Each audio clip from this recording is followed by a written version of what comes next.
So if you've been following these videos so far, you now know how to import your dataset and also set the channel locations.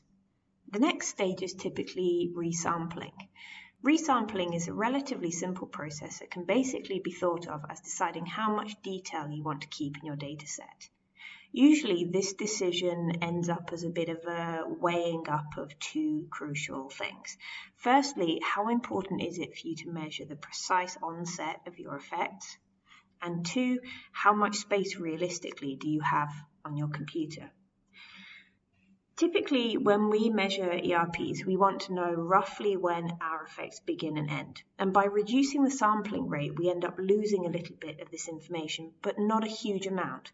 So a lot of ERP studies will resample down to perhaps 250 Hertz. And by doing this, you introduce an error of about plus or minus 2 milliseconds. A lot of the time for our research purposes, this is actually okay. It's not super problematic. But if you were interested in a super precise comparison of the onset of an effect, where 2 milliseconds, for example, might be problematic, you might want to keep your sampling rate up pretty high. However, for most people, the EEG datasets that we collect are fairly large for your average PC or laptop. And usually you need a reasonable number of them in order to obtain any kind of signal-to-noise ratio.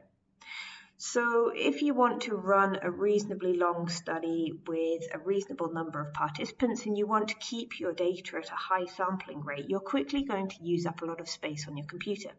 And beyond this, your pre-processing is going to take a lot longer.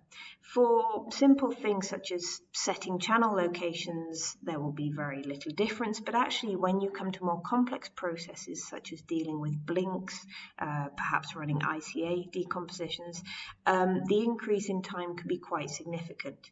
So if you can afford to lose a little bit of temporal resolution, that is, you can afford to introduce this minuscule time error, then reducing your sampling rate can be quite helpful.